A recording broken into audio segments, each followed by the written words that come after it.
శ్రీ మహాగణాధిపతయే నమః శ్రీమాత్రే నమః మాచిరాజ భక్తి ప్రేక్షకులందరికీ నమస్కారం. సెప్టెంబర్ నెలలో మేషాది ద్వాదశ రాశులకి మాస ఫలాలు ఏ విధంగా ఉంటాయో, నెల మొత్తం యోగించాలంటే ఎలాంటి ప్రత్యేకమైన పరిహారాలు పాటించాలో, ఎలాంటి మంత్రజపం చేయాలో, ఏ దేవీ దేవతల ఆలయ దర్శనం చేసుకోవాలో, సెప్టెంబర్ నెలలో మీ రాశిని బట్టి ఏ తేదీలు కలిసి వస్తాయో, ఏ తేదీలు కలిసి రావో ఈ వీడియోలో మనం తెలుసుకుందాం. మేషాది ద్వాదశ రాశులకి సెప్టెంబర్ నెలలో ఫలితాలు ఎలా ఉండబోతున్నాయి, సెప్టెంబర్ నెలలో ఏ రాశి వాళ్ళు ఏ మంత్రం చదువుకుంటే నెల మొత్తం విశేషంగా యోగిస్తుంది, సెప్టెంబర్ నెలలో మీ రాశిని బట్టి పాటించాల్సిన పరిహారం ఏంటో తెలుసుకోవాలనుకుంటున్నారా? అయితే వీడియో మొత్తం స్కిప్ చేయకుండా పూర్తిగా చివరి వరకు చూడండి. తదుపరి కుంభరాశి. కుంభరాశి వాళ్ళకి సెప్టెంబర్ నెలలో మాస ఫలితాలు పరిశీలిస్తే, ఈ సెప్టెంబర్ నెలలో ఆరోగ్య భంగములు కుంభరాశి వాళ్ళకి కనిపిస్తున్నాయి. అంటే ఆరోగ్యపరంగా కొన్ని ఇబ్బందులు ఎదుర్కొంటారు. కాబట్టి వేళకు ఆహారాన్ని స్వీకరించడం, సరైన సమయానికి నిద్రించడం, యోగా ప్రాణాయామం లాంటివి చేయటం మంచిది. నడువు నొప్పి, కాళ్ళ నొప్పి, వెన్ను నొప్పి, కాళ్ళ వేళ్ళ మధ్య ఒరుపులు, ఇలాంటి సమస్యలు వచ్చే అవకాశం కుంభరాశి వాళ్ళకి సెప్టెంబర్ నెలలో కనిపిస్తుంది. అలాగే పనుల్లో కూడా ఆటంకాలు వస్తూ ఉంటాయి. మనోధైర్యంతో ముందడుగు వేయాలి. వృత్తి, ఉద్యోగ, వ్యాపార రంగాల్లో శ్రమతో కూడినటువంటి విజయాలు లభిస్తాయి. కష్టే ఫలి అన్న సిద్ధాంతాన్ని సెప్టెంబర్ నెలలో మర్చిపోకుండా కుంభరాశి వాళ్ళు ముందడుగు వేయాలి. అలాగే ఇంట్లో ప్రతి చిన్న విషయానికి గొడవలు అవుతూ ఉంటాయి. కాబట్టి సమస్యలు పెద్ద పెద్ద గొడవలకు తీసుకెళ్లకుండా శాంతియుతంగా పరిష్కరించుకునే ప్రయత్నం చేయాలి. చిరునవ్వుతో ఉండాలి. అవసరాన్ని బట్టి మాట్లాడాలి. ప్రశాంతంగా ఉండేటటువంటి ప్రయత్నం చేయటం మంచిది. అలాగే శారీరక శ్రమ, అలసట సెప్టెంబర్ నెలలో ఎక్కువగా ఉంటాయి. వాటిని తగ్గించుకోవాలి. అకాల భోజనం లేకుండా చూసుకోవాలి. వాహన ప్రమాదాలు జరిగే అవకాశం ఉంది కాబట్టి సెప్టెంబర్ నెలలో వాహనాల మీద వెళ్ళేటప్పుడు జాగ్రత్తగా ఉండాలి.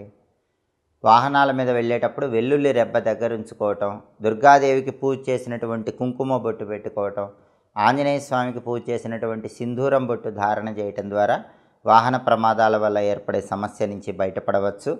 అలాగే శారీరకంగా గాయాలు, దెబ్బలు ఇలాంటివి తగలకుండా వెల్లుల్లి రెబ్బ దగ్గర ఉంచుకోండి. అన్ని రకాలుగా అనుకూల ఫలితాలు కలుగుతాయి.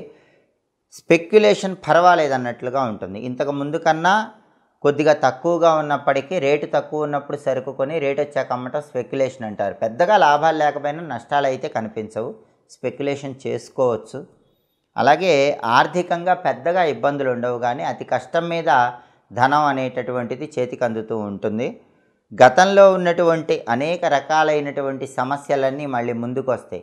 ఆ సమస్యల వల్ల మనస్థిమితం లేకుండా ఉంటుంది. కాబట్టి చంచలమైనటువంటి మనస్సును నియంత్రణలో ఉంచుకునే ప్రయత్నం చేయటం చాలా అవసరము. కోర్టుపరమైనటువంటి వ్యవహారాల వల్ల కూడా చిన్న చిన్న చిక్కులు, సతమతం అయిపోవటం ఇలాంటివన్నీ కూడా ఎదుర్కొంటూ ఉంటారు. సెప్టెంబర్ నెల మొత్తం కూడా కుంభరాశి వాళ్ళకి కొద్దిగా పరీక్షాకాలం అనే చెప్పాలి. మనోధైర్యంతో ఇష్టదేవతారాధన చేసుకున్నట్లయితే ఆ పరీక్షాకాలంలో కూడా అన్ని రకాలుగా అనుకూల ఫలితాలే అందిపుచ్చుకోవచ్చు. సెప్టెంబర్ నెలలో కుంభరాశి వాళ్ళకి కలిసి వచ్చే తేదీలు 2, 10, 12, 16, 21, 27, 30 ఈ తేదీల్లో ముఖ్యమైన పనులు చేయాలి. అలాగే సెప్టెంబర్ నెలలో కలిసి రాని తేదీలు 5, 7, 14, 19, 23, 25 అనుకూల తేదీల్లో ముఖ్యమైన పనులు చేయాలి. ప్రతికూల తేదీల్లో ఎలాంటి పనులు చేయకూడదు.